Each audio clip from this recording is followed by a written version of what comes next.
An Unfinished Story by O. Henry. We no longer groan and heap ashes upon our heads when the flames of Tophet are mentioned.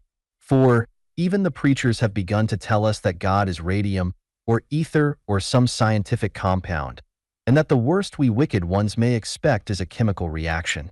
This is a pleasing hypothesis, but there lingers yet some of the old goodly terror of orthodoxy.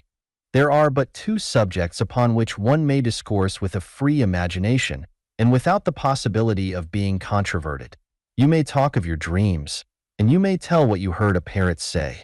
Both Morpheus and the bird are incompetent witnesses, and your listener dare not attack your recital. The baseless fabric of a vision, then, shall furnish my theme chosen with apologies and regrets instead of the more limited field of Pretty Polly's small talk. I had a dream that was so far removed from the higher criticism that it had to do with the ancient, respectable, and lamented bar of judgment theory.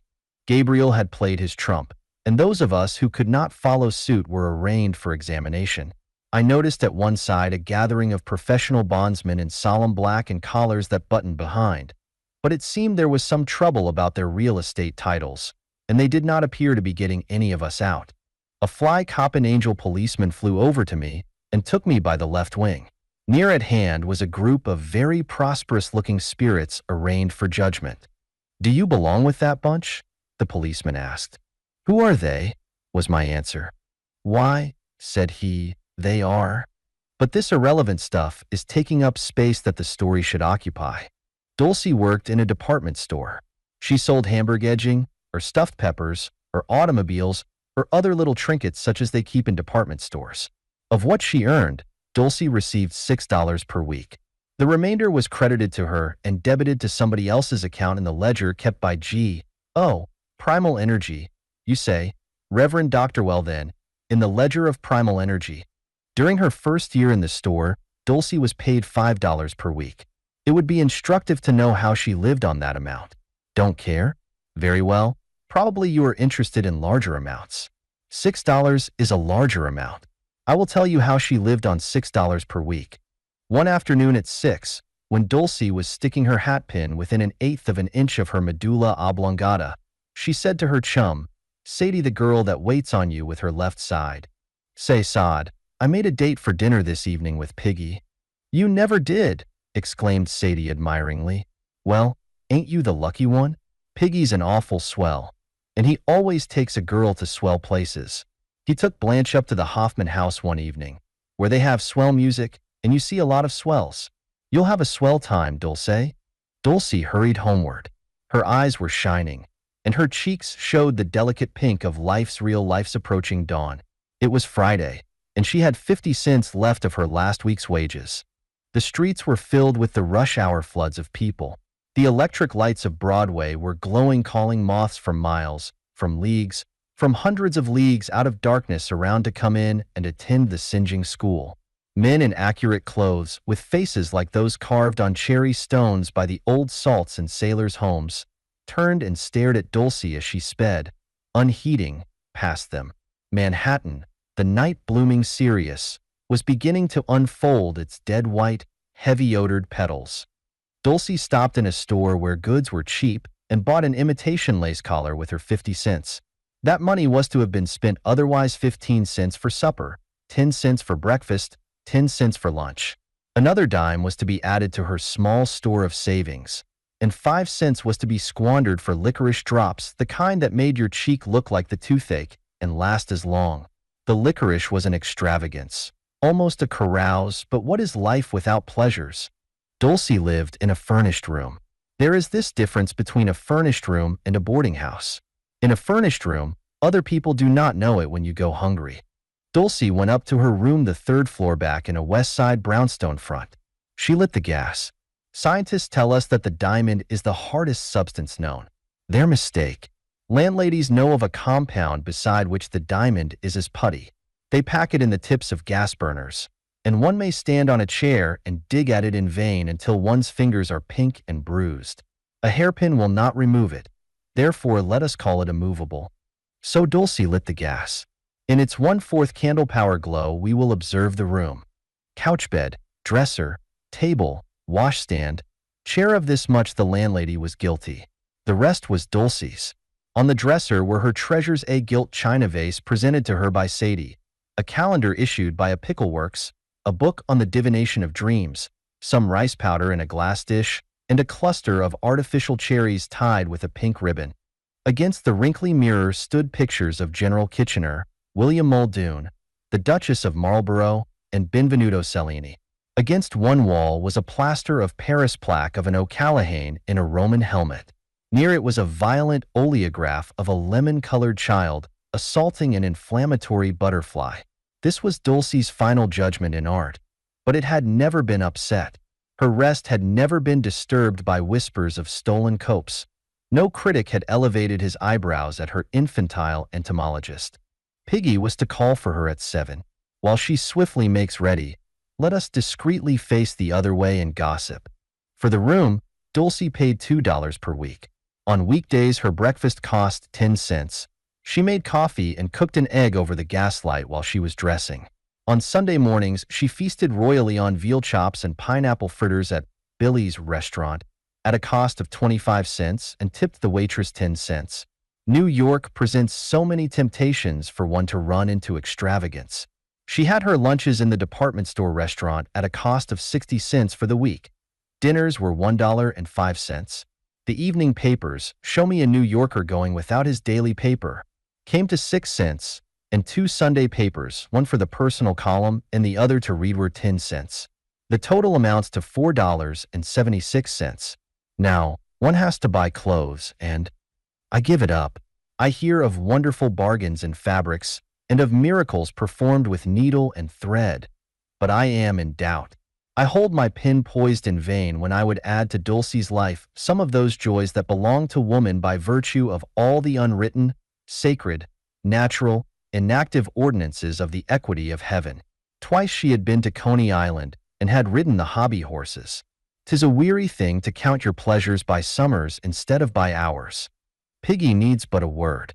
When the girls named him, an undeserving stigma was cast upon the noble family of swine. The words of 3 letters lesson in the Old Blue spelling book begins with Piggy's biography. He was fat. He had the soul of a rat, the habits of a bat, and the magnanimity of a cat. He wore expensive clothes and was a connoisseur in starvation. He could look at a shopgirl and tell you to an hour how long it had been since she had eaten anything more nourishing than marshmallows and tea. He hung about the shopping districts and prowled around in department stores with his invitations to dinner. Men who escort dogs upon the streets at the end of a string looked down upon him. He is a type. I can dwell upon him no longer. My pen is not the kind intended for him. I am no carpenter. At 10 minutes to 7, Dulcie was ready. She looked at herself in the wrinkly mirror. The reflection was satisfactory. The dark blue dress, fitting without a wrinkle, the hat with its jaunty black feather, the but slightly soiled gloves, all representing self-denial, even of food itself, were vastly becoming. Dulcie forgot everything else for a moment, except that she was beautiful, and that life was about to lift a corner of its mysterious veil for her to observe its wonders. No gentleman had ever asked her out before. Now she was going for a brief moment into the glitter and exalted show. The girls said that Piggy was a spender. There would be a grand dinner, and music, and splendidly dressed ladies to look at, and things to eat that strangely twisted the girls' jaws when they tried to tell about them. No doubt she would be asked out again. There was a blue pongee suit in a window that she knew by saving 20 cents a week instead of 10. In Let's See-O, it would run into years. But there was a second-hand store in 7th Avenue where somebody knocked at the door. Dulcie opened it. The landlady stood there with a spurious smile, sniffing for cooking by stolen gas. "A gentleman's downstairs to see you," she said. "Name is Mr. Wiggins." By such epithet was Piggy known to unfortunate ones who had to take him seriously. Dulcie turned to the dresser to get her handkerchief, and then she stopped still and bit her underlip hard. While looking in her mirror, she had seen fairyland and herself, a princess, just awakening from a long slumber. She had forgotten one that was watching her with sad, beautiful, stern eyes, the only one there was to approve or condemn what she did. Straight and slender and tall, with a look of sorrowful reproach on his handsome, melancholy face, General Kitchener fixed his wonderful eyes on her out of his gilt photograph frame on the dresser. Dulcie turned like an automatic doll to the landlady. "Tell him I can't go," she said dully. "Tell him I'm sick, or something. Tell him I'm not going out." After the door was closed and locked, Dulcie fell upon her bed, crushing her black tip, and cried for 10 minutes. General Kitchener was her only friend. He was Dulcie's ideal of a gallant knight. He looked as if he might have a secret sorrow, and his wonderful mustache was a dream, and she was a little afraid of that stern yet tender look in his eyes. She used to have little fancies that he would call at the house sometime and ask for her, with his sword clanking against his high boots. Once, when a boy was rattling a piece of chain against a lamp-post, she had opened the window and looked out. But there was no use. She knew that General Kitchener was away over in Japan, leading his army against the savage Turks, and he would never step out of his gilt frame for her. Yet one look from him had vanquished Piggy that night. Yes, for that night. When her cry was over, Dulcie got up and took off her best dress and put on her old blue kimono. She wanted no dinner. She sang 2 verses of Sammy. Then she became intensely interested in a little red speck on the side of her nose. And after that was attended to, she drew up a chair to the rickety table and told her fortune with an old deck of cards. "The horrid, impudent thing," she said aloud. "And I never gave him a word or a look to make him think it." At 9 o'clock, Dulcie took a tin box of crackers and a little pot of raspberry jam out of her trunk and had a feast. She offered General Kitchener some jam on a cracker, but he only looked at her as the Sphinx would have looked at a butterfly. "There are butterflies in the desert. Don't eat it if you don't want to," said Dulcie. "And don't put on so many airs and scold so with your eyes. I wonder if you'd be so superior and snippy if you had to live on $6 a week." It was not a good sign for Dulcie to be rude to General Kitchener, and then she turned Benvenuto Cellini's face downward with a severe gesture. But that was not inexcusable, for she had always thought he was Henry VIII, and she did not approve of him. At 9:30, Dulcie took a last look at the pictures on the dresser, turned out the light, and skipped into bed. It's an awful thing to go to bed with a goodnight look at General Kitchener, William Muldoon, the Duchess of Marlborough, and Benvenuto Cellini. This story really doesn't get anywhere at all. The rest of it comes later, sometime when Piggy asks Dulcie again to dine with him, and she is feeling lonelier than usual, and General Kitchener happens to be looking the other way. And then, as I said before, I dreamed that I was standing near a crowd of prosperous-looking angels, and a policeman took me by the wing and asked if I belonged with them. "Who are they?" I asked. "Why," said he, "they are the men who hired working girls and paid him $5 or $6 a week to live on. Are you one of the bunch?" "Not on your immortality," said I. "I'm only the fellow that set fire to an orphan asylum and murdered a blind man for his pennies." Aristocracy versus Hash by O. Henry. The snake reporter of the Rolling Stone was wandering up the avenue last night on his way home from the YMCA rooms when he was approached by a gaunt, hungry-looking man with wild eyes and disheveled hair. He accosted the reporter in a hollow, weak voice. "Can you tell me, sir, where I can find in this town a family of scrubs? I don't understand exactly." "Let me tell you how it is," said the stranger, inserting his forefinger in the reporter's buttonhole and badly damaging his chrysanthemum. "I am a representative from Soapstone County, and I and my family are houseless, homeless, and shelterless. We have not tasted food for over a week. I brought my family with me, as I have indigestion and could not get around much with the boys. Some days ago I started out to find a boarding house, as I cannot afford to put up at a hotel. I found a nice aristocratic-looking place that suited me, and went in and asked for the proprietress. A very stately lady with a Roman nose came in the room. She had one hand laid across her stomach across her waist, and the other held a lace handkerchief. I told her I wanted board for myself and family, and she condescended to take us. I asked for her terms, and she said $300 per week. I had $2 in my pocket, and I gave her that for a fine teapot that I broke when I fell over the table when she spoke. "You appear surprised," says she. "You will please remember that I am the widow of Governor Riddle of Georgia. My family is very highly connected. I give you board as a fava. I neva consider money any equivalent for the advantage of my society. Well, I got out of there, and I went to some other places. The next lady was a cousin of General Mahone of Virginia, and wanted $4 an hour for a back room with a pink motto and a Burnett granite bed in it. The next one was an aunt of Davy Crockett, and asked $8 a day for a room furnished in imitation of the Alamo, with prunes for breakfast and 1 hour's conversation with her for dinner. Another one said she was a descendant of Benedict Arnold on her father's side and Captain Kidd on the other. She took more after Captain Kidd. She only had 1 meal and prayers a day, and counted her society worth $100 a week. I found 9 widows of supreme judges, 12 relicts of governors and generals, and 22 ruins left by various happy colonels, professors, and majors, who valued their aristocratic worth from $90 to $900 per week, with weak-kneed hash and dried apples on the side. I admire people of fine descent, but my stomach yearns for pork and beans instead of culture. Am I not right? Your words, said the reporter, convince me that you have uttered what you have said. Thanks. You see how it is. I am not wealthy. I have only my per diem and my perquisites, and I cannot afford to pay for high lineage and moldy ancestors. A little corned beef goes further with me than a coronet, and when I am cold a coat of arms does not warm me. I greatly fear, said the reporter, with a playful hiccup, that you have run against a high-toned town. Most all the first-class boarding houses here are run by ladies of the old Southern families, the very first in the land. I am now desperate, said the representative, as he chewed a tack a while, thinking it was a clove.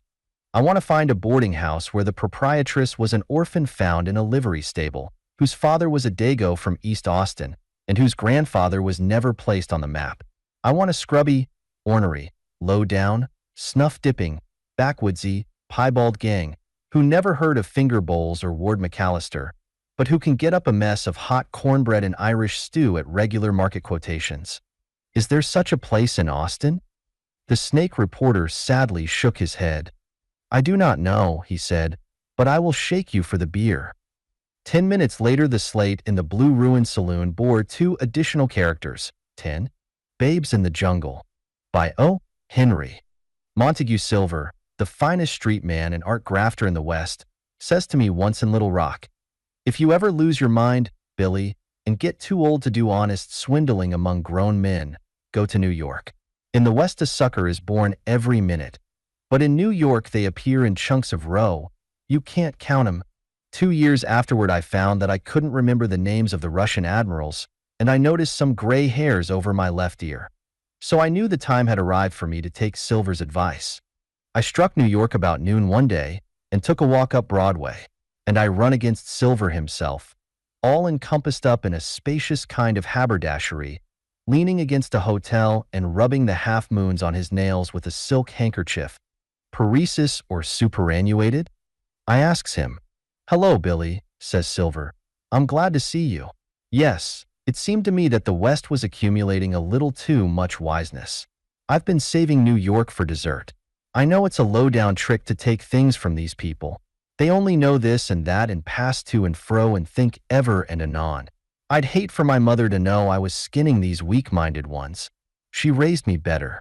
Is there a crush already in the waiting rooms of the old doctor that does skin grafting? I asks. Well, no, says Silver. You needn't back epidermis to win today.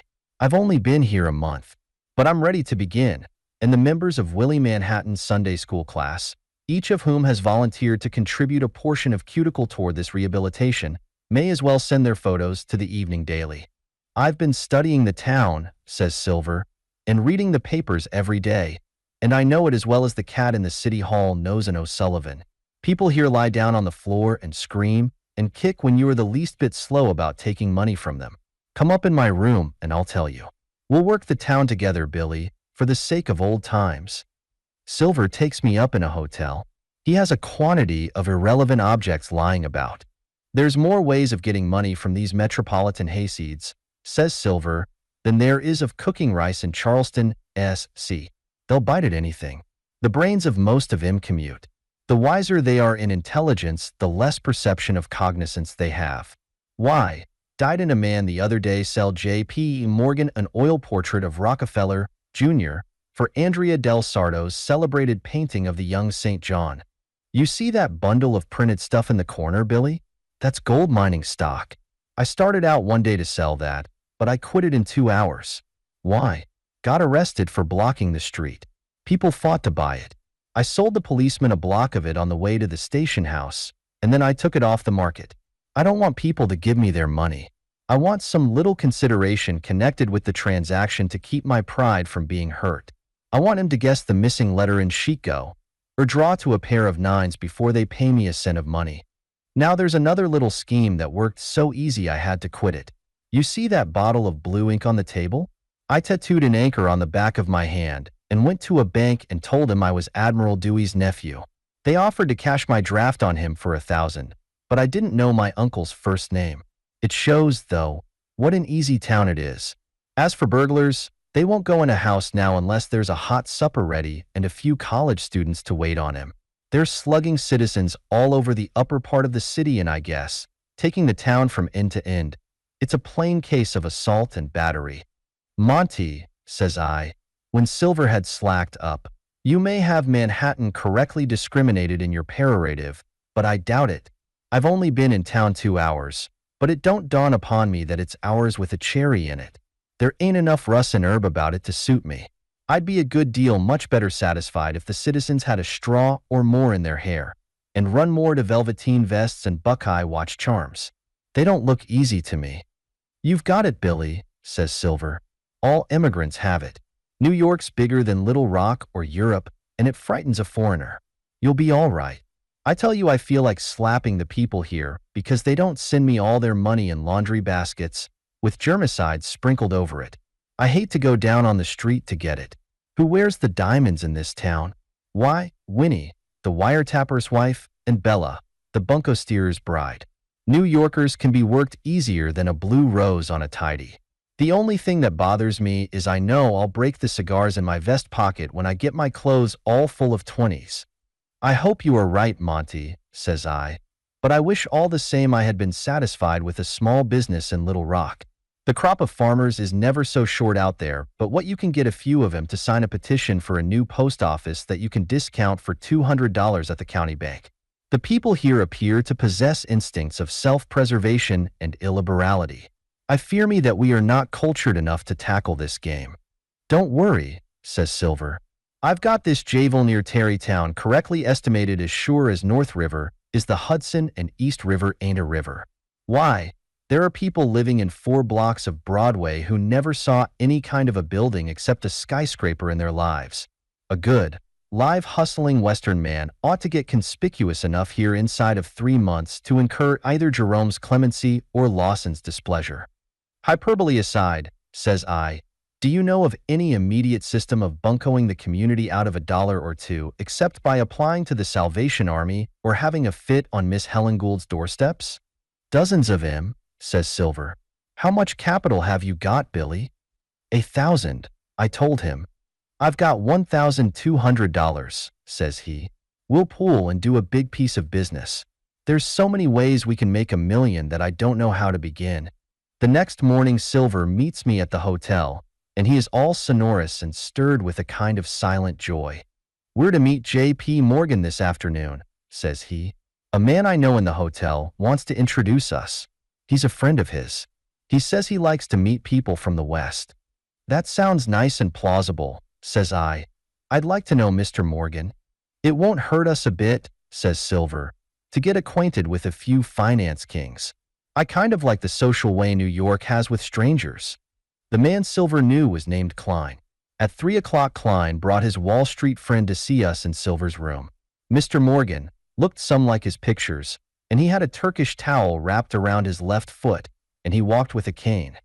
Mr. Silver and Mr. Pascud, says Klein. It sounds superfluous, says he, to mention the name of the greatest financial dash. Cut it out, Klein, says Mr. Morgan. I'm glad to know you gents. I take great interest in the West. Klein tells me you're from Little Rock. I think I've a railroad or 2 out there somewhere. If either of you guys would like to deal a hand or 2 of stud poker I dash. Now, Pierpont, cuts in Klein, You forget. Excuse me, gents, says Morgan. Since I've had the gout so bad, I sometimes play a social game of cards at my house. Neither of you never knew One-Eyed Peters, did you? While you was around Little Rock. He lived in Seattle, New Mexico.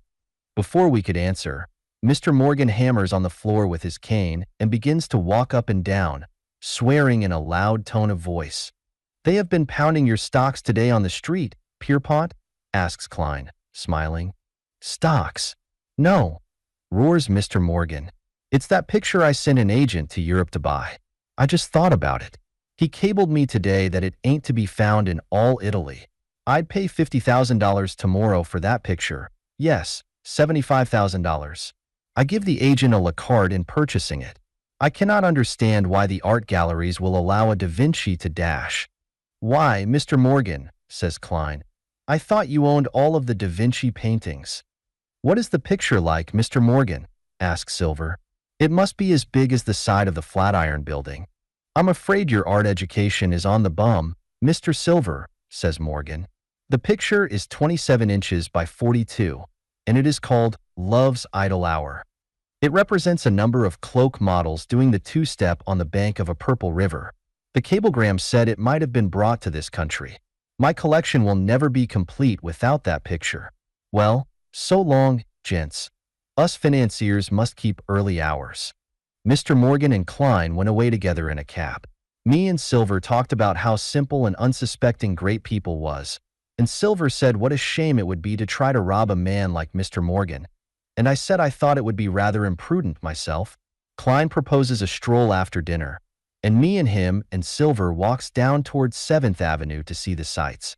Klein sees a pair of cufflinks that instigate his admiration in a pawn shop window, and we all go in while he buys them.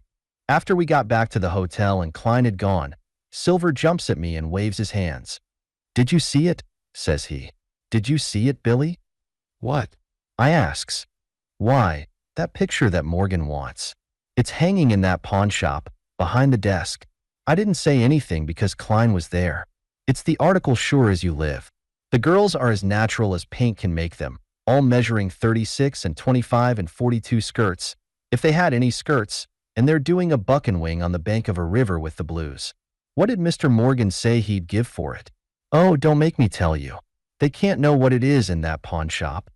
When the pawn shop opened the next morning, me and Silver was standing there as anxious as if we wanted to soak our Sunday suit to buy a drink. We sauntered inside and began to look at watch chains.